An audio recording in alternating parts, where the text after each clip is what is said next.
11 Kota Salatiga. Saya Ida Ayu dan ahli-ahli kita akan memaparkan materi ataupun menyebarkan pemahaman atau penerapan pengalaman kami di modul 1.4 yaitu budaya positif kepada teman-teman rekan semua. Untuk yang pertama kami mengucapkan terima kasih sekali lagi ya atas waktunya, karena di siang hari ini yang cukup terik, tapi semoga hati kita tetap dingin gitu ya Bapak Ibu, dan senang mengikuti paparan yang akan kami tayangkan berikut ini. Kami mintakan Pak Faris untuk sedikit sepatah dua patah kata untuk mewakili teman-teman atas paparan yang akan kami lakukan. Monggo Pak Faris. Terima kasih. Assalamualaikum warahmatullahi wabarakatuh. Waalaikumsalam. Selamat siang dan salam sejahtera kita semuanya. Ya, semangat pagi. Pagi. Yes, luar biasa, hebat. Bisa dikasih apa? Kasih O, kasih W. Wow, keren. Wow, keren. Praktis misi yang di SD Bukotika ini ya untuk penyemangat kita. Dalam kesempatan siang hari ini saya mengucapkan terima kasih kepada Bapak Ibu Guru SD Bukotika yang berkenan mengikuti kegiatan tentang menyebarkan pemahaman dan penerapan pengalaman budaya positif. Di sini yang akan disampaikan oleh calon guru penggerak, ada dua BK Wahyu sama Bu Abia kita. Nah, rekan-rekan guru yang saya hormati, perlu bahwa dalam bekerja kita harus membudayakan berpositif itu dari segi pikiran, tindakan maupun pekerjaan. Jadi saya harapkan bahwa itu nanti bisa mengikuti dari awal hingga akhir, ya dari awal hingga akhir bisa mendalami dan bisa berbagi praktik baik, khususnya bagi praktik baik bagi calon guru penggerak yang nanti akan memberikan pemaparan yang lebih gamblang, memberikan suatu ilmu yang bermanfaat bagi kita semuanya. Saya mengetahui bahwa tentang budaya positif itu sebetulnya sudah bisa dilakukan, tetapi di sini akan kita sharing berbagi ilmu bersama-sama nanti kedepannya agar kita mempunyai suatu pemahaman atau suatu konsep yang bisa dilakukan. Mungkin itu aja yang bisa saya sampaikan. Selamat mengikuti, tetap semangat ya, dan saya harapkan sukses selalu bagi calon guru penggerak dan berusaha agar bisa memberikan yang terbaik bagi sekolah kita. Terima kasih. Wassalamualaikum warahmatullahi wabarakatuh. Waalaikumsalam warahmatullahi wabarakatuh. Terima kasih Pak Faris atas penguatannya. Perlu diketahui Bapak Ibu, untuk kegiatan siang hari ini nanti akan dibagi menjadi dua sesi. Yang sesi pertama yaitu pemaparan, nanti akan bergantian saya dengan Bu Dita. Kemudian yang sesi kedua yaitu nanti sesi simulasi gitu. Nanti yang simulasi ini Bapak Ibu akan dibagi menjadi kelompok atau berpasangan yang nantinya di simulasi tersebut itu akan memulasikan atau mempraktekkan satu menjadi guru, satunya menjadi murid dengan kasus yang nanti akan kami sediakan. Jadi kasusnya nanti ilustrasinya ada, kemudian nanti Bapak Ibu akan mempraktekkan dengan pasangannya. Seperti itu. Untuk yang sesi pertama, yang pemaparan nanti bergantian, nanti Bu Dita dulu, kemudian baru saya yang akan memaparkan. Untuk yang sesi pertama akan disampaikan Bu Dita. Untuk itu Bapak Ibu dimohon berdiri karena menyanyikan lagu Indonesia Raya.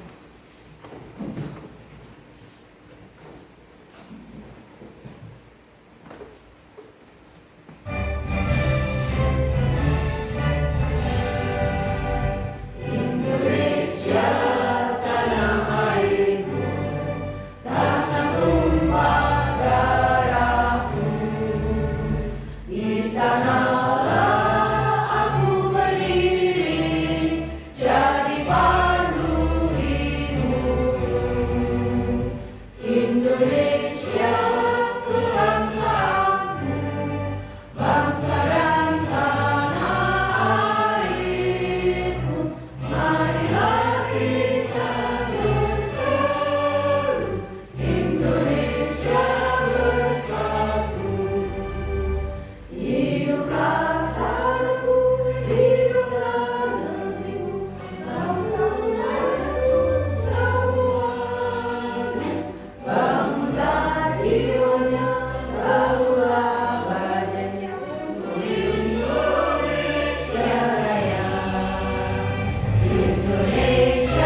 Bapak Ibu silakan duduk kembali.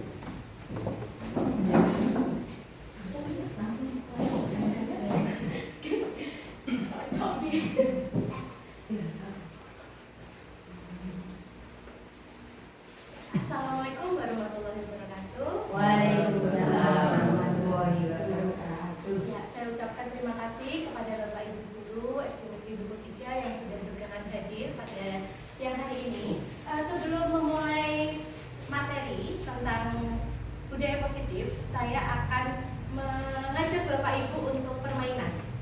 Silakan Bapak Ibu semuanya untuk berdiri, kemudian saling berhadapan. Saya akan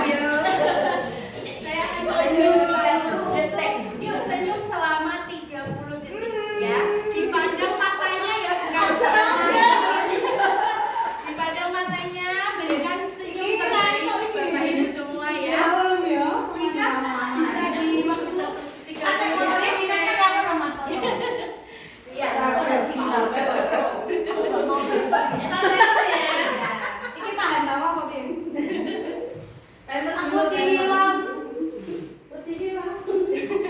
Iya. Berikan senyum terbaiknya ya.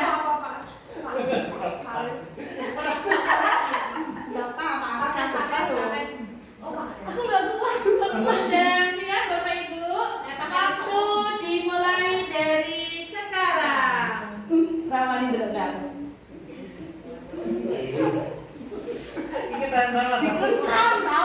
Berikan senyum terbaik Bapak Ibu. Keluarkan aura-aura positif Bapak Ibu semuanya. 15 detik. Ya, mungkin awalnya terpaksa ya senyumnya. Mungkin nanti akhirnya juga akan memberikan senyum di atas pengiklan. 5, 4, 3, 2, 1 selesai. Ya, terima kasih.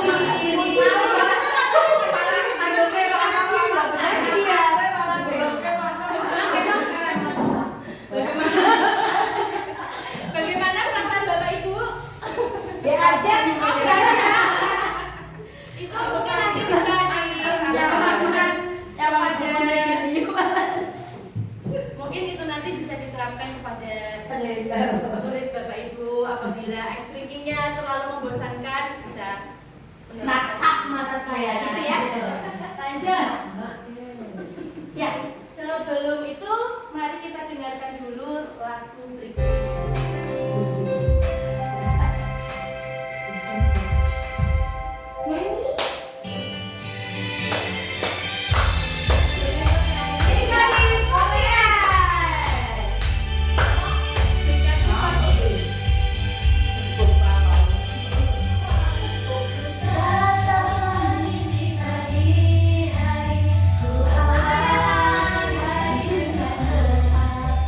Semoga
Kita Ya, sebelum Mbak kalian kalian jangan tolak. Oh iya. Ya, terima kasih Bapak Ibu sudah mendengarkan lagu tersebut. Nah, Bapak Ibu coba siapa yang mau memberikan makna dari lirik tersebut. Ya, silakan Penafi. Saya kan memang baru tahu ya lagu itu. Ya. Sebelumnya belum pernah dengar. Kayak soalnya nggak apa ya, kata berpikir aku bilang. Menurut saya waktu itu kita meskipun jalan yang dilalui berliku, kita tidak boleh putus asa, tapi tetap semangat. Terus kita tidak boleh membandingkan antara, kalau di sini kita sebagai guru, berarti kita tidak boleh membandingkan murid satu dengan murid yang lainnya, karena tadi kan di lagunya ada pesawat yang terbangnya tinggi, ada yang belum. Nah itu sama dengan murid kita. Jadi murid kita ada yang dikatakan akademiknya di atas rata-rata, ada yang kurang. Tapi kita tidak boleh menyamakan, tidak boleh membandingkan. Yang kita lihat adalah proses si anak tersebut menuju ke hal yang lebih baik. Yakin ada yang mau menambahkan? Ya, betul sekali Penafi. Mungkin Bapak Ibu guru yang lain ada yang mau menambahkan? Tidak ada? Baiklah, tadi ada lirik itu hidup bagaikan pesawat kertas, terbang dan pergi membawa impian. Jadi setiap anak, setiap orang itu memiliki caranya masing-masing untuk mencapai cita-citanya. Kemudian pada lirik jangan bandingkan jarak terbangnya, tapi bagaimana dan apa yang dilaluinya. Nah itu betul sekali apa yang disampaikan Bu Novi. Kita tidak boleh membandingkan murid satu dengan murid yang lain, karena masing-masing murid itu mempunyai potensinya masing-masing Bapak Ibu guru. Jadi setiap murid juga mempunyai keunikannya masing-masing. Kita sebagai guru itu tugas kita apa Bapak Ibu? Menuntun. Jadi memberikan motivasi kepada mereka, menuntun mereka sesuai dengan kodratnya. Jadi tugas kita bukan lagi menuntut ya. Jadi kita tidak boleh menuntut murid kita sesuai dengan keinginan kita, seperti itu.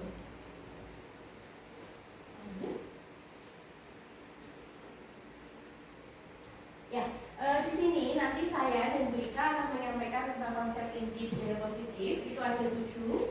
Yang pertama paradigma belajar, kemudian disiplin positif dan nilai kebajikan universal, kemudian motivasi perilaku manusia, yang keempat kebutuhan dasar manusia, 5 posisi kontrol guru, 6 keyakinan kelas, dan yang terakhir adalah segitiga restitusi. Ya, untuk yang pertama itu tentang perubahan paradigma. Saya mengutip dari Stephen R. Covey, itu bila kita ingin membuat kemajuan perlahan, sedikit ubahlah perilaku kita. Tapi ketika kita ingin memperbaiki cara utama kita dengan perubahan yang besar, maka yang harus kita ubah adalah paradigma kita dalam memandang sesuatu. Ya. Kemudian di sini ada perubahan paradigma teori kontrol atau ilusi kontrol. Ini yang dipaparkan oleh Dr. William Glasser tentang meluruskan miskonsepsi tentang kontrol. Untuk yang pertama itu ilusi guru mengontrol murid. Di sini kita tidak dapat memaksa murid untuk berbuat sesuatu jika murid tersebut memilih untuk tidak melakukannya. Jadi tidak ada paksaan. Kemudian yang kedua itu ilusi bahwa semua penguatan positif, efektif dan bermanfaat. Penguatan positif atau bujukan itu adalah bentuk-bentuk kontrol. Jadi segala usaha untuk mempengaruhi murid agar mengulangi suatu perilaku dan dalam jangka waktu tertentu, kemungkinan murid akan menyadarinya dan mencoba untuk menolak bujukan kita. Misalnya seperti memanjakan murid dengan banyak hadiah. Jadi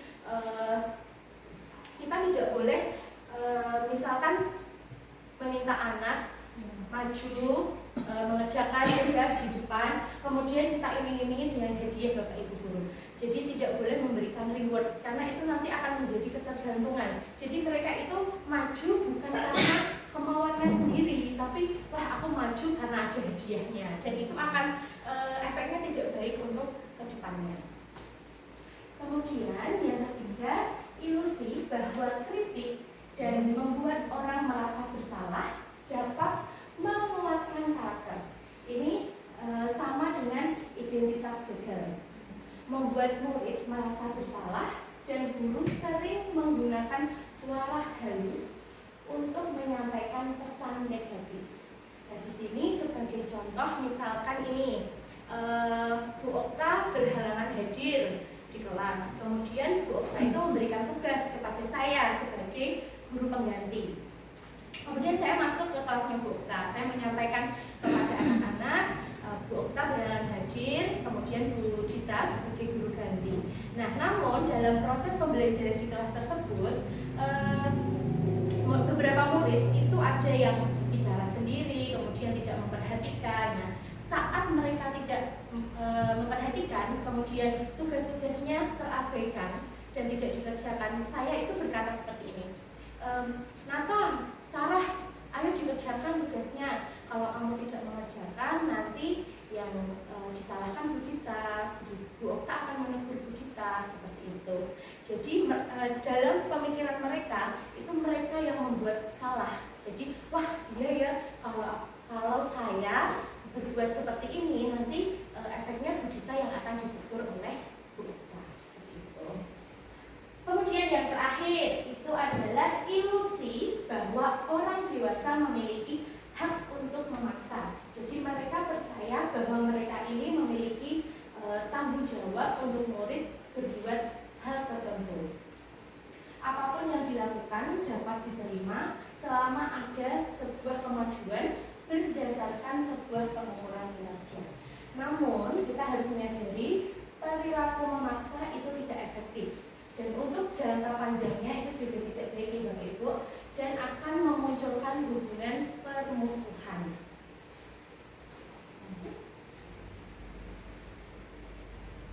Ya, di sini tentang perubahan paradigma stimulus respon ke pendekatan teori kontrol. Jadi di sini yang sebelah kiri itu stimulus respon, yang sebelah kanan teori kontrol. Untuk yang pertama, realitas kebutuhan kita sama. Itu stimulus responnya ya Bapak Ibu. Namun untuk teori kontrolnya itu realitas kebutuhan kita berbeda. Jadi masing-masing guru itu mempunyai pemikiran sendiri. Jadi misalkan ini Bu Siti pasti berpikir, wah hari ini saya mau pakai baju apa ya, hari ini saya mau masak apa ya. Itu kan pasti pemikiran-pemikiran itu muncul dari masing-masing. Kemudian semua orang melihat hal yang sama, itu stimulus responnya. Namun untuk teori kontrolnya, setiap orang memiliki gambaran yang berbeda. Jadi kembali lagi, setiap orang memiliki pemikirannya masing-masing. Ketiga, kita mencoba mengubah orang agar berpandangan sama dengan kita, itu stimulus responnya. Namun untuk teori kontrol itu kita berusaha memahami pandangan orang lain tentang dunia. Nah ini untuk contohnya kita saling menghargai dan juga menghormati. Jadi perbedaan itu pasti akan ada. Yang keempat, itu perilaku buruk dilihat sebagai suatu kesalahan, stimulus responnya. Kemudian untuk teori kontrol, semua perilaku memiliki tujuan. Yang kelima, orang lain bisa mengontrol saya, itu stimulus responnya. Namun untuk teori kontrolnya hanya Anda yang bisa mengontrol diri Anda. Jadi tidak ada orang yang bisa mengontrol diri kita Bapak Ibu. Kita yang bisa mengambil kesimpulan, keputusan, semua tergantung diri kita sendiri. Selanjutnya, saya bisa mengontrol orang lain, itu untuk stimulus responnya. Namun untuk teori kontrol, itu Anda tidak bisa mengontrol orang lain. Kalau tadi hanya kita sendiri yang bisa mengontrol diri kita, namun kalau yang ini kita tidak bisa mengontrol orang lain. Jadi kemauannya orang seperti apa tidak bisa mengikuti diri kita ya. Kemudian pemaksaan ada pada saat pendidikan gagal. Itu untuk stimulus respon. Kemudian untuk teori kontrolnya itu kolaborasi dan konsensus menciptakan pilihan-pilihan baru. Dan yang terakhir itu model berpikir menang atau kalah. Itu untuk stimulus respon. Namun untuk teori kontrol itu model berpikir menang-menang. Jadi untuk contohnya itu peringkat. Jadi setiap kelas pasti akan ada peringkat 1, 2, 3. Namun pasti ada kan Bapak Ibu murid yang peringkatnya paling bawah, paling terakhir. Nah, kita harus memikirkan bagaimana perasaan mereka yang tidak mempunyai masuk dalam 3 besar atau yang paling terakhir. Nah, di sini model berpikir menang-menang itu yang dimaksud. Jadi kita bisa masing-masing anak itu kan pasti punya kelebihan masing-masing, Bapak Ibu. Jadi misal contohnya, Bu Septi itu si paling apa ya? Kira-kira Bapak Ibu, Bu Septi itu si paling apa? Paling lucu ya, bisa. Jadi Bu Septi itu suka ngelawak mungkin ya, Bu Septi ya. Jadi Bu Septi si paling lucu. Kemudian ada lagi Pak Ulum, misalkan Pak Ulum itu orangnya pendiam, jadi si paling si paling rajin ya. Berarti Pak Ulum rajin, Pak Ulum si paling rajin. Jadi masing-masing anak itu mempunyai potensi dan juga julukannya masing-masing. Tidak bisa kita samakan kemudian nanti ada anak yang rankingnya terakhir. Kita harus memikirkan perasaan mereka. Kemudian ya masuk pada pembahasan kedua itu tentang nilai-nilai kebajikan universal. Di sini nilai-nilai yang disepakati bersama lepas dari perbedaan suku bangsa, agama, bahasa maupun latar belakang. Nilai-nilai kebajikan harus menjadi landasan perilaku Bapak Ibu.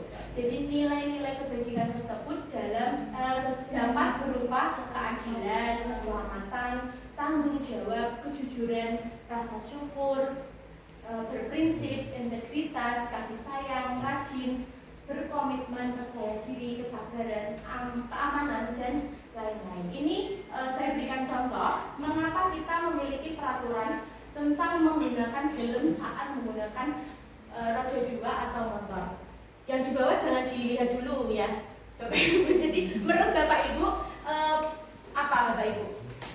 Kenapa kita harus menggunakan helm saat berkendara?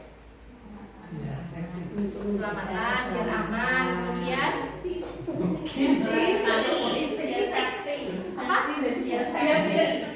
oh ya, supaya tidak ditilang polisi ya. Namun untuk nilai kebajikannya dari ya betul, disiplin.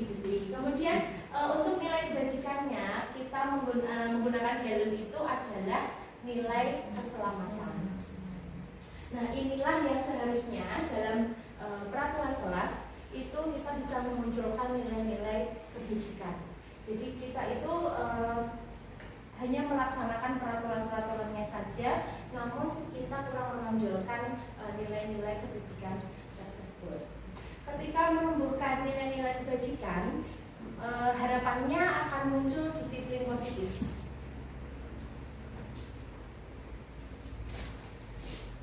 Ya, ini dia Bapak Ibu. Siapa dari Bapak Ibu yang mau memberikan apa itu disiplin positif? Menurut Bapak Ibu apa?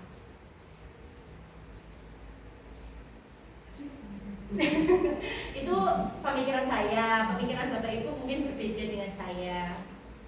Sama aja.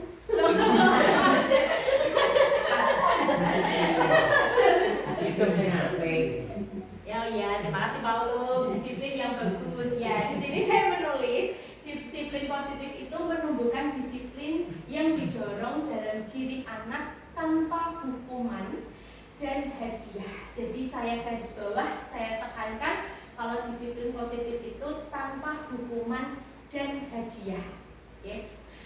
Motivasi harus lahir pada dirinya sendiri. Harapannya apa Bapak Ibu dalam disiplin positif? Nah, harapannya ketika anak-anak itu sudah memiliki disiplin positif, mereka akan mampu mengontrol dirinya sendiri dalam melakukan segala tindakan. Itu misalnya tujuan sekolah. Jadi tujuan sekolah itu bukan karena paksaan, tapi karena kemauan mereka sendiri ingin mencari ilmu. Kemudian tujuan pendidik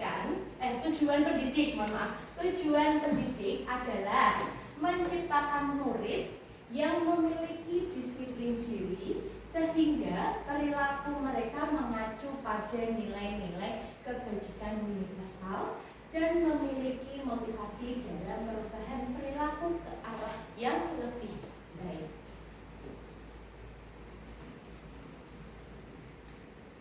Ya, masih membahas tentang disiplin positif. Nah, ini apa yang perlu kita hindari, Bapak Ibu? Saya menuliskan 3. Itu yang pertama adalah menggurui. Jadi ketika anak melakukan kesalahan, jadi seringkali kita ini saya berikan contoh ya Bapak Ibu. Makanya kamu tuh jangan malas, lain kali tasnya itu diperiksa supaya barang-barangnya tuh nggak ketinggalan. Seperti itu. Kemudian yang kedua adalah mencecar. Kenapa kamu baru datang? Pasti kamu tidurnya malam ya? Malas bangun ya? Malas bangun pagi ya? Anak belum ya. Anak itu belum memberikan alasannya kenapa dia datang terlambat, tapi sudah dicecar banyak sekali pertanyaan, jadi dia bingung akan menjawab seperti apa. Yang ketiga yaitu memerintah. Contohnya kerjakan PR yang sekarang, berarti saat itu juga harus dikerjakan. Nah, bagaimana seharusnya yang kita lakukan Bapak Ibu? Nah, di sini kita akan mengubah kalimat menjadi kalimat yang lebih positif. Nah, untuk yang pertama tadi, bagian menggurui, itu saya ubah menjadi ini menceritakan pengalaman. Contohnya, ibu dulu tuh juga pernah ketinggalan membawa buku, kemudian dimarahi juga dengan ibu guru. Akhirnya ibu sering memeriksa tas sebelum berangkat. Kira-kira menurut Bapak Ibu guru, kalimat yang pertama dengan yang kedua itu lebih enak yang mana? Sebelah kanan ya, yang kedua ya. Karena kalau yang tadi kan seperti apa ya Bapak Ibu? Ya, marah-marah, yang menyalahkan, betul. Kemudian yang kedua tentang mencecar. Nah, ini kalimatnya diubah, pertanyaannya diubah. Kenapa kamu datang terlambat? Apakah kamu tidurnya terlalu malam? Jadi jangan langsung dicecar, banyak sekali pertanyaan, tidak memberikan kesempatan murid untuk menjawab pertanyaan. Ya. Kemudian yang terakhir itu memerintah. Kalau tadi diperintah untuk mengerjakan PR-nya sekarang. Ya. Di sini kita harus memberikan pilihan. Dengan cara bertanya, mau dikerjakan kapan tugasnya, apakah 30 menit lagi, 1 jam lagi, seperti itu.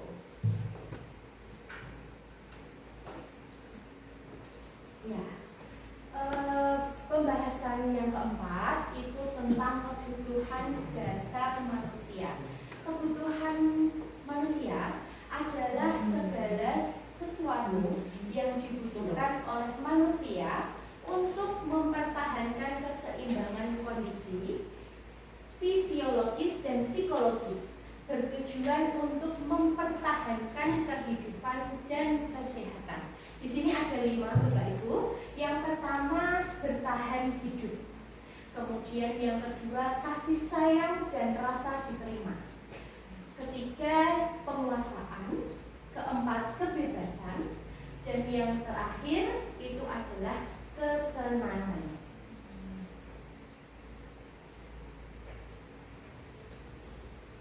Untuk yang pertama, bertahan hidup itu bersifat psikologis. Untuk anak bertahan hidup, misalnya seperti kesehatan, rumah, dan makanan. Untuk contoh itu, misalkan salah satu murid kita yang bernama Sarah itu tidak membawa bekalnya itu tertinggal di rumah. Nah, kemudian apa yang harus dia lakukan dia mencari cara untuk dan dia tadi itu lapar gitu ya Bapak Ibu, lapar, dan bagaimana cara dia supaya dia tidak lapar. Pasti akan apa Bapak Ibu? Kira-kira apa? Jajan, ya betul, mencari makanan supaya dia tidak lapar. Nah itu kebutuhan bertahan hidup.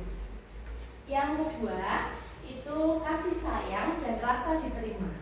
Kebutuhan psikologis, kebutuhan untuk memberi dan menerima kasih sayang, dan kebutuhan untuk merasa menjadi bagian dari kelompok. Yang ketiga itu penguasaan atau kebutuhan pengakuan atas kemampuan. Jadi kebutuhan untuk mencapai sesuatu. Kebutuhan ini meliputi keinginan untuk dianggap berharga, diakui, dan dihormati. Jadi untuk contoh, misalkan ada seorang siswa ini yang merasa dirinya itu hebat. Jadi dia itu ditakuti oleh teman-temannya. Semua keinginannya itu harus dipenuhi, ya betul, harus dipenuhi seperti itu. Jadi dia itu memenuhi kebutuhan penguasaan. Yang keempat itu kebebasan atau kebutuhan akan pilihan. Kebutuhan akan kemandirian, memiliki pilihan dan mampu mengendalikan arah hidup seseorang. Untuk contohnya, misal Doni tadi bosan dengan bekalnya karena ibunya itu selalu membawakan bekal menunya itu saja, mie terus setiap hari. Nah, di sini Doni akan berusaha itu mencoba makanan dari luar, atau dia akan dia ingin mencicipi bekal dari teman-teman yang lain, karena mungkin bekal teman-teman yang lain itu lebih beragam daripada milik Doni. Nah, itu kebutuhan kebebasan. Dan yang terakhir itu kesenangan, kebutuhan untuk merasa senang, kebutuhan untuk mencari kesenangan, bermain dan tertawa. Anak-anak dengan kebutuhan dasar kesenangan yang tinggi biasanya ingin menikmati apa yang dilakukan. Jadi untuk contoh, misal ada salah satu murid yang usil, mungkin kalau murid kita Samuel ya, itu sedikit usil ya Bapak Ibu. Jadi mungkin terkadang Samuel itu membuat membuat ulah, kemudian membuat jengkel teman-temannya yang lain. Jadi teman-temannya itu ekspresinya kesel karena diganggu terus. Nah, dengan itu si Samuel itu berarti mencari kebutuhan kesenangan untuk dirinya sendiri.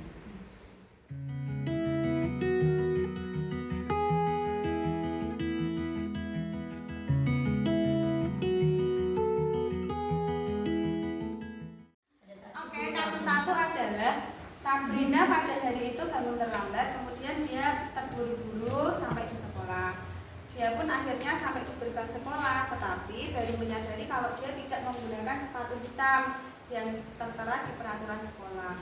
Di depan pintu kelas, Pak Lukman memperhatikan sepatu Sabrina yang berwarna coklat. Karena kesusu, Sabrina pun tidak menyadari kalau dia itu pakai sepatu coklat. Kesusunya apa?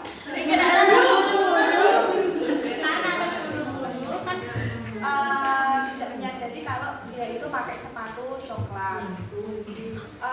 Terus Sabrina sudah berusaha menjelaskan kepada Pak Lukman kenapa dia salah memakai sepatu. Pak Lukman tanya ke Sabrina, apa peraturan sekolah tentang seragam dan warna sepatu? Sabrina menjawab sudah tahu sepatu harus berwarna hitam, namun karena terburu-buru dia salah pakai sepatu. Selain tidak boleh pulang karena rumahnya di Ambarawa sana yang jauh sekali, dia tidak pulang. Terus Pak Lukman tapi tetap bersikeras meminta Sabrina untuk melakukan memakai sepatu sesuai peraturan. Sabrina sudah minta maaf dan memohon, tapi tidak berjanji akan mengulang kesalahannya. Tapi Pak Lukman tidak mau tahu, kan begitu toh kasusnya. Iya. Ini berarti saya mengikuti yang ada di kasus, ataukah saya membuat restitusi dari kasus tersebut? Membuat restitusinya. Kalau terlihat di sini kan enggak Pak Lukman tidak melakukan restitusi toh, yang seharusnya yang dilakukan Pak Lukman itu restitusinya bagaimana? Ini tak ganti ya, Anton ya. Iya. Satu beda ya, tapi kasusnya sama. Sudah ada.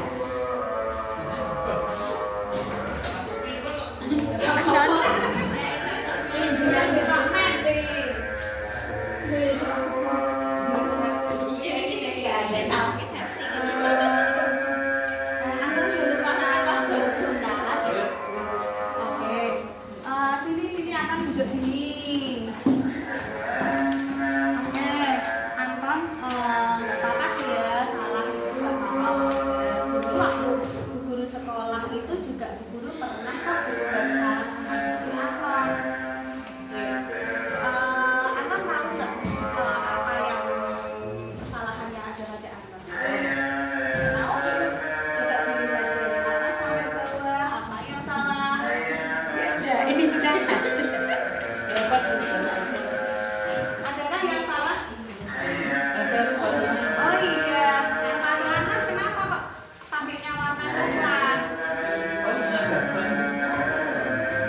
Sepatunya basah. Buru-buru.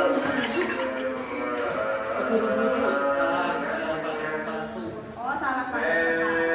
Anton cuma juga Di sana itu. pikir jauh ya. Oke. Tadi naik baju. Oh gitu. Oke. Anton kan tadi terburu-buru. Kenapa sih kok terburu-buru? Oh bangunnya kesiangan. Oke ya. Itu udah berangkat. Saya bapak juga sedikit seminggu. Oh gitu. Terus tadi gojek ke sini sampai nggak sadar sepatunya salah warna gitu ya. Jeraknya itu ditata tapi yang diambil warna coklat. Iya. Oke. Anton tahu nggak keyakinan di sekolah kita tentang pemakaian? Harus ya? Oh, oke, warnanya harus hitam. Berarti karena Anton itu warna sepatunya coklat, berarti tidak sesuai dengan keyakinan di sekolah kita. Oke. Kira-kira Anton akan bagaimana?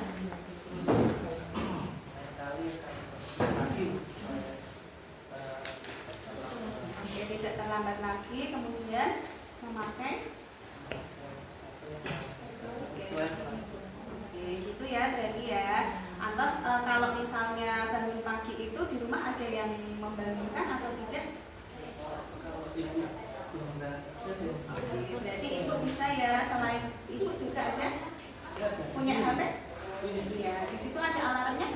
Oke, berarti Anton akan nyetel alarm. Berarti harus berangkat di sekolah lebih pagi, kemudian mengambil sepatu dengan. Oke, Anton akan mengulangi lagi atau hanya seperti itu? Oke, terima kasih Anton. Silahkan ke kelas mengikuti pelajaran pada hari ini. Ya, beri aplaus untuk Pak Anton. Anto dan Bimo, tadi kalian berantem di lapangan basket ya? Kenapa? Ada masalah apa? Ibu, Anto tadi ngejek orang tua saya. Apakah betul Anto? Iya bu. Anto dan Bimo, masalah itu tidak apa-apa. Manusia. Mari kita cari solusi yang pertama, Anto kamu pasti punya alasan kan kenapa kamu melakukan hal tersebut. Saya basket harus. Di saya jenuh. Oh,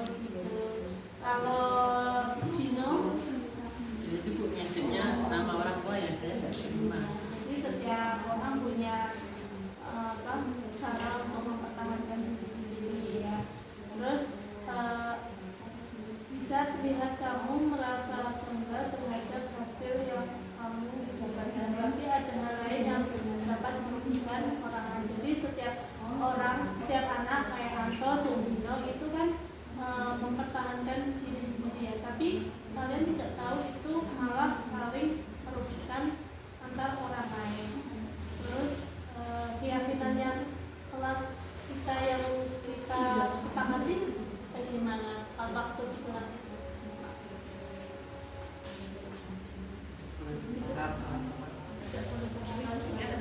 Harus saling apa? Saling menghargai dan menghormati, berempati ya. Jadi kamu juga Anto, karena kamu tidak menang terus, sering kalah gitu ya. Jadi sebaiknya kamu lebih banyak berlatih lagi. Terus keyakinan apa yang belum kamu tunjukkan? Tadi kan kita sudah menyepakati saling menghargai dan menghormati antar orang lain. Terus keyakinan kelas apa yang belum kamu tunjukkan? Saya tidak menghormati teman. Kalau kamu Dino? Saya mudah terpanik emosi sehingga langsung main bikin sendiri. Nah, apakah tindakan kalian itu sudah mencerminkan keyakinan kelas tersebut? Ya, jadi mari kita semuanya, karena keyakinan kelas sudah kita sepakati, kamu, Anto, dan Dino harus melaksanakan apa yang sudah kita sepakati. Jadi kalian harus saling meminta maaf untuk menyelesaikan permasalahan. Sedangkan Anto dan Dino bersalaman dan tidak ada yang dendam ya. Kalian boleh keluar dari kantor, silahkan bermain bersama lagi. Terima kasih.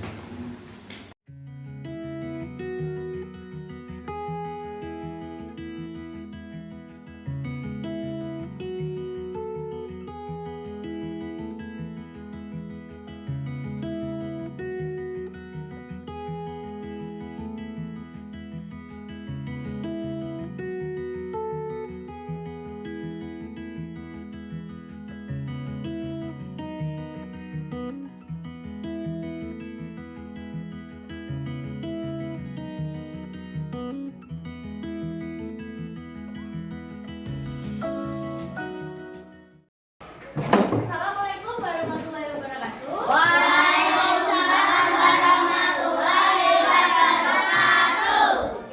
Good morning. Morning. How are you today? I'm fine. And you?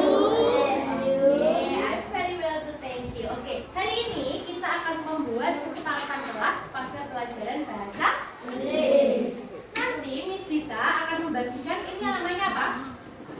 Kertas. Ya, sticky note. Oke. Nanti kalian dibagikan satu-satu, kemudian silahkan menulis kesepakatan kelas yang kalian inginkan itu seperti apa. Paham? Jadi satu orang boleh nulis 1, 2, 3 bebas. Bisa dimengerti? Oke. Silakan dibagi ke temannya. Nanti kalau misalkan sisa dikasih temennya yang lain ya.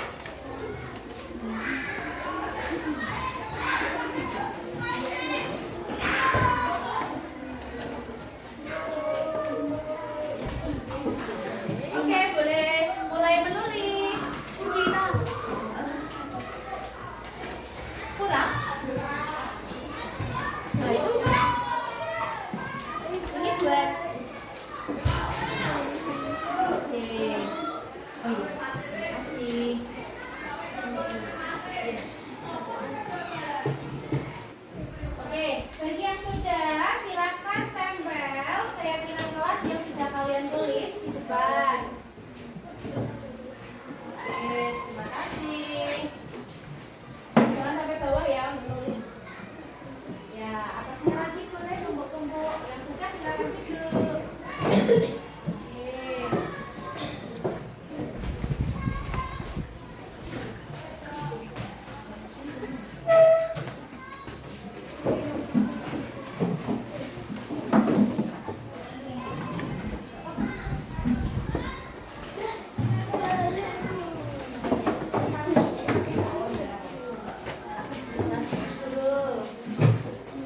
Boleh di atasnya.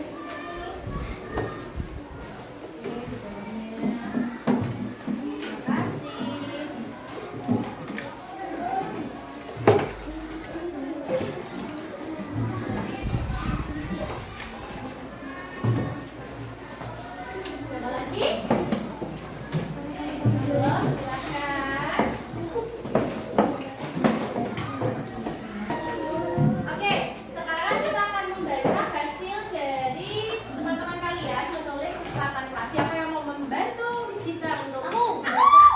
Oke, Raffi, silahkan. Ya, dibaca Pi dari sini. Nah, ini apa Pi? Kita Tidak boleh makan saat tidak boleh makan saat pelajaran. pelajaran. Oke, tidak boleh kita tulis dulu ya. Sepakat? Tidak boleh makan saat pelajaran. Oke, lanjut Pi. Tidak boleh makan saat pelajaran.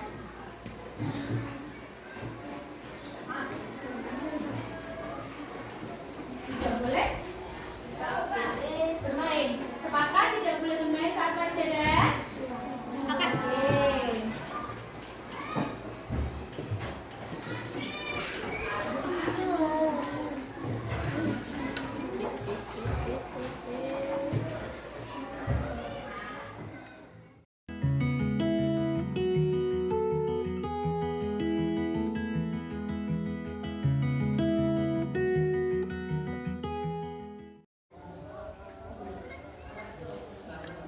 Selamat sore, Assalamualaikum warahmatullahi wabarakatuh. Perkenalkan, saya Nuridia Fajar Sari, guru kelas 3 SD Negeri Dukuh 3. Alhamdulillah kami telah selesai melaksanakan berbagi praktek baik dari calon guru penggerak Bu Dita dan Bu Ika. Diseminasi tadi, alhamdulillah banyak hal baik yang sudah kami peroleh, salah satunya tadi budaya positif. Di dalam budaya positif tadi kami mengetahui macam-macam tipe guru. Jadi kami mengetahui macam-macam tipe guru. Yang paling ideal adalah tipe guru yang menjadi manajer. Ya meskipun kadang-kadang saya sendiri masih belum bisa sepenuhnya melaksanakan, tapi dengan mengingatkan kembali kami jadi bisa lebih baik lagi insya Allah ke depannya. Materi yang kedua yang kami terima yaitu keyakinan kelas. Jadi dengan keyakinan kelas kita sepakat kepada siswa dan kata-katanya lebih positif sehingga siswa tidak benar-benar merasa terhukum seperti itu. Jadi dengan adanya saling timbal balik antara guru dan siswa, anak merasa lebih dihargai, guru pun juga lebih lega, lebih sabar seperti itu. Ya. Terima kasih, mungkin itu dari saya. Assalamualaikum warahmatullahi wabarakatuh.